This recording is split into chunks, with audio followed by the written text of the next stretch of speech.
نہیں ایسا نعرہ تو مجھے نہیں چاہیے.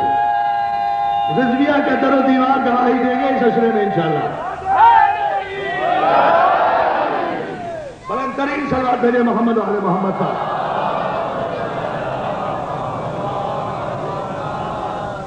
جو ہے نا ادارے محترم، تو یہ فرشتوں نے جو ایک پہلی بات کہی نا کہ انی عالموں، ان کے جواب میں کہا گیا انی عالم ما لا تعلمون، تم نہیں جانتے فرشتوں، تم نے صرف آدم کی خصلت دیکھی ہے، آدم کی طینت دیکھی ہے، آدم کا خمیر دیکھا ہے، آدم کو جس سنسار مٹی سے ہم نے بنایا ہے، جس کھڑکتی ہوئی مٹی سے بنایا ہے، جس گلے ہوئے گارے سے بنایا ہے، تم نے اس خاصیت کو دیکھ کر کہا کہ یہ آگ ہے، یہ ہوا ہے، یہ مٹی ہے، یہ پانی ہے، یہ عناصر ارواح ہے، اس لیے یہ خون بہائے گا. ایسا نہیں ہے، اس کو ہم تاج عصمت عطا کر رہے ہیں، اسے ہم معصوم بنا رہے ہیں، اور جسے ہم معصوم بنا دیں وہ خون بہاتا نہیں ہے، وہ انسانوں کا خون نہیں بہاتا. توجہ، بس غیر معصوم میں اور معصوم میں یہی فرق ہوتا ہے کہ غیر معصوم اپنی جان بچانے کے لیے لاکھوں انسانوں کا خون بہا دیتا ہے، اور معصوم لاکھوں انسانوں کو بچانے کے لیے اپنا خون دے دیتا ہے.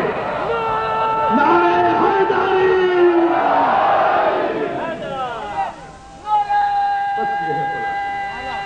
پوری طاقت سے جواب دو دوستو.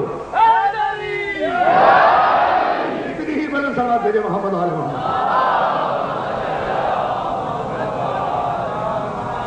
مولا آپ کو سلامت رکھے. بہت شکر گزار ہوں.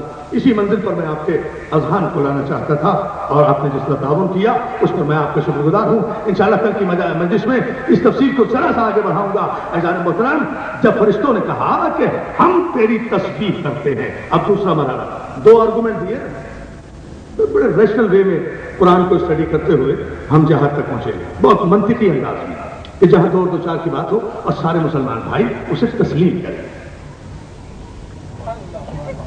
دو ثبوت دیے، دو ثبوت نہیں، دو دلائل دیے. پہلی دلیل یہ دی کہ یہ خون بہائے گا، دوسری دلیل یہ دی کہ ہم عبادت کرتے ہیں. خداوند عالم نے دونوں دلیلوں کو رد کر دیا.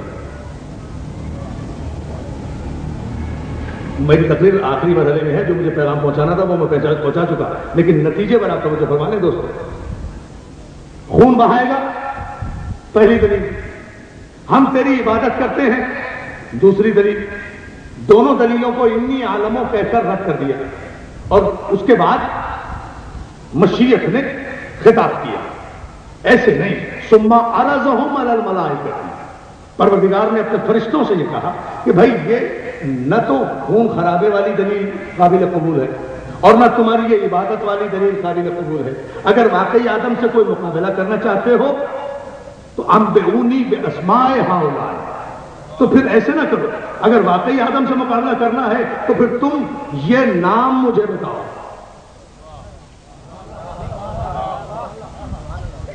سارے آرگومنٹ ان نے مسترد کیے، اور سجدے کے حکم کو بھی وقتی طور پر اسٹاپ کیا. اچھا نہ کرو سجدہ. چلو یہ دونوں دلیلیں تو مسترد. اگر واقعی سمجھتے ہو کہ آدم لائق سجدہ نہیں ہے تو انبئونی باسماء ہؤلاء، تو پھر انبئونی، مجھے بتاؤ یہ اسماء. ایک ہی جملہ ہوگا انشاءاللہ. رضویہ کے در و دیوار یاد رکھیں گے کہ کسی نے نجف کے دروازے سے بھیک مانگی ہوئی ہے. جو میں آپ سے کہہ رہا ہوں دوستو، میں بہت خاکسار ہوں، لیکن نجف والے مولا پر مجھے بہت یقین ہے. آپ یقین کیجئے. میں اس لیے بڑے اعتماد سے ایک جملہ کہنے جا رہا ہوں، یہی جملہ میری تقریر کا محاصل ہوگا، اسی پر ملتوی کروں گا میں گفتگو. انبئونی، یہ اسماء جو ہیں، اسماء اسم کی جمع. دنیا کا اصول ہے جب تک صاحب اسم پیدا نہ ہو جائے نام رکھا نہیں جاتا. دنیا کا اصول ہے کہ جب تک صاحب اسم موجود نہ ہو نام رکھا نہیں جاتا. اللہ آپ کو سلامت رکھے. That's concentration which is required by me. Actually یہی دوسری بات ہے جو میں چاہتا ہوں آپ لوگوں سے، خاصاً اپنے نوجوانوں سے. یہ اسماء مجھے بتاؤ فرشتوں، یہ اسماء مجھے بتاؤ. قرآن گواہ ہے، پوری توجہ، فرشتوں نے ادب سے سر کو جھکا کر کہا سبحانکا لا علم لنا الا ما علمتنا، پروردگار سبحان بے پاک و پاکیزہ تو صرف تیری ذات ہے میرے مالک، ہمیں کوئی علم نہیں ہے ان اسماء کی صفات کا، ہمیں تو اتنا ہی علم ہے جتنا علم تو نے ہمیں عطا فرمایا ہے۔ تو جیسے ہی فرشتوں نے علم کو سرنڈر کیا ہے اللہ کے سامنے، ویسے ہی فوراً آواز قدرت آئی تو کہا یا آدم انبئہم باسمائہم۔ بات کو جو بڑے بیدار ہوگا دوستو، بس یہ فیصلہ اور آج کا مکمل جملہ دوستو، جہاں یہ مکمل ہو جائے گا وہی تقریر مکمل کر دوں گا۔ قال یا آدم انبئہم باسمائہم۔ آدم یہ فرشتے نہیں بتا سکے، انبئہم، فرشتوں سے کہا تھا انبئونی، فرشتوں نے کہا تھا تم مجھے بتاؤ، آدم سے کہا کہ آدم تم انہیں بتاؤ۔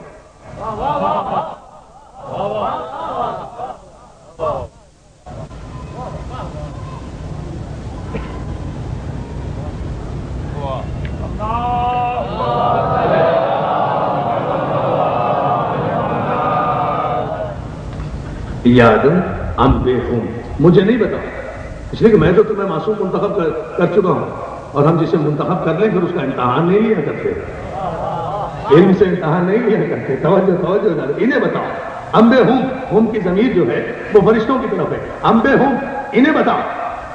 فلما انباہم، پھر قرآن نے کہا اور پھر آدم نے انہیں بتایا، آدم نے انہیں وہ اسماء بتائے۔ دوستو قرآن فہمی یہ نہیں ہے کہ آیتیں پڑھتے چلے جاؤ، قرآن فہمی یہ ہے کہ یہی رکو اور رک کر پوچھو کہ یہ کون سے اسماء ہیں جو آدم نے بتایا، اور توجہ یہی رک کر پوچھو کہ یہ کون سے اسماء ہیں، پوری توجہ سارے مجمع کی، اور یہی میری تقریر کا فیصلہ کن جملہ ہے۔ قرآن فہمی یہ نہیں ہے کہ آیتیں پڑھتے چلے جاؤ، قرآن فہمی یہ ہے یہی رکو اور پوچھو کہ یہ کون سے اسماء ہیں جو آدم نے بتائے۔ آدم نے ادھر یہ اسماء بتائے، ادھر آدم کی زبان پر یہ اسماء جاری ہوئے، ادھر سارے فرشتوں نے آدم کو سجدہ کیا، آدم نے ادب سے سر اٹھایا، ان اسماء کو دیکھا، ان اسماء کی زیارت کی، آنکھوں سے بلائے لی اور ارشاد کیا۔ صاحب تفسیر حوالہ دے رہا ہوں، صاحب تفسیر در منصور جلال الدین سیوطی علماء ملت مسلمہ کے بلند پایہ مفسر نے ان اسماء کی تفسیر کی ہے، حوالہ دے رہا ہوں۔ آدم نے سر اٹھا کر آنکھوں سے اسماء کی بلائیں لے کر، آنکھوں سے اسماء کی بلائیں لے کر رضویہ میں بیٹھے ہو، اسماء سامنے ہے، اسماء سامنے ہے، آنکھوں سے اسماء کی بلائیں لے کر کہا الہی و سیدی و مولایا انت المحمود ھذا محمد انت الاعلی ھذا علی انت فاطر ھذہ فاطمۃ انت قدیم الاحسان ھذا حسن انت المحسن ھذا حسین۔ یہ پالنے والے تو محمد، تو محمود ہے، یہ محمد ہے، تو اعلیٰ ہے، یہ علی ہے، تو فاطر ہے، یہ فاطمہ ہے، تو قدیم ہے، یہ حسن ہے، تو محسن ہے، یہ حسین ہے۔ ادھر آدم کی زبان پر پنجتن کے الفاظ جاری ہوئے، ادھر سارے فرشتوں نے آدم کو سجدہ کیا۔ اب پتہ چلا آدم کو سجدہ کیوں کیا؟ اس لیے کہ آدم نے پنجتن کے نام لیے تھے، آدم نے کوئی نماز نہیں پڑھی تھی، آدم نے کوئی روزہ نہیں رکھا تھا، آدم نے کوئی سجدہ نہیں کیا تھا، آدم نے کسی کو مسلمان نہیں، ٹھہرو کوئی نعرہ نہیں، نعرہ ایک فیصلہ کن ہوگا۔ آدم نے کوئی نماز نہیں پڑھی، آدم نے کوئی روزہ نہیں رکھا، آدم نے کسی کو مسلمان نہیں کیا ابھی تک، آدم ابھی زمین پر نہیں آئے، آدم نے ابھی کوئی تکلیف نہیں اٹھائی، آدم نے ابھی کوئی عمل صالح نہیں کیا۔ آدم کو عزت صرف اس لیے ملی کہ آدم نے پیدا ہوتے ہی اپنے عقیدے کا اظہار کیا، عمل کا نہیں۔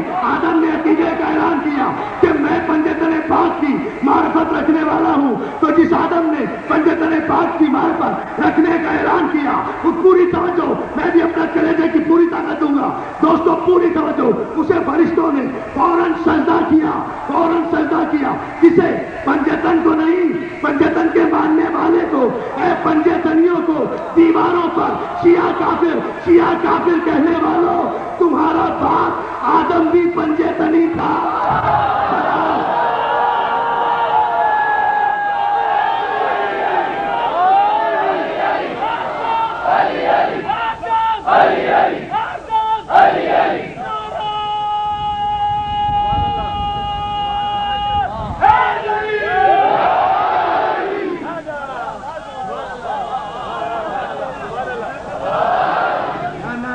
حضور سے نعرہ آیا ہے میرے بھائیوں کا پوری طاقت اور توانائی سے دونوں ہاتھ بلند کر کے، میں بھی تو اندازہ کروں رضی امام بارگاہ میں ماشاءاللہ مومنین کتنے آئے ہیں، دونوں ہاتھ بلند کر کے نعرہ حیدری،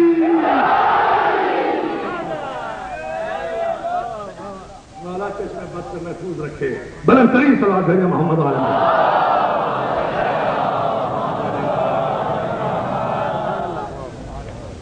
غیر پنجے تنیوں کو حقارت کی نگاہ سے دیکھنے والوں اور کافر کافر کہنے والوں، سوچ سمجھ کے کافر کہنا، تمہارا باپ آدم بھی پنجے تنی تھا۔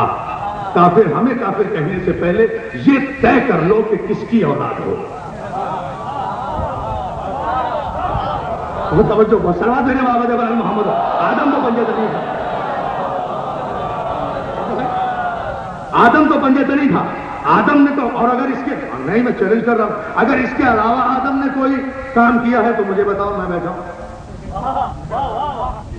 یہ تو میرا آرگومنٹ ہے، دلائل کے ساتھ ہے، حوالوں کے ساتھ ہے۔ اگر اور کوئی وجہ سجدہ ہے تو مجھے بتا دیں۔ یہ سب کچھ تو آسمان پر ہو رہا ہے۔ آدم نے جتنی بھی تبلیغ کی ہے، نبوت کی ہے، وہ تو زمین پر آنے کے بعد کی ہے نا۔ آسمان پر آدم نے کیا کیا تھا جو یہ عزت ملی کہ سارے فرشتے جھک گئے؟ خدا بتانا چاہتا تھا کہ جو پنجے تنی ہو اسے فرشتے سجدہ کرتے ہیں۔ ہم قربان نہ کر دیں ساری دنیا کے مسلمانوں کو ایسے کافروں پر۔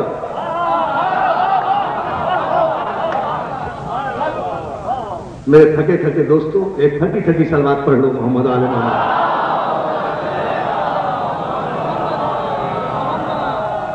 مولا سلامت رکھے آپ کو۔ ایک مرتبہ اور بلند آواز سے لوگ بھیج لیں۔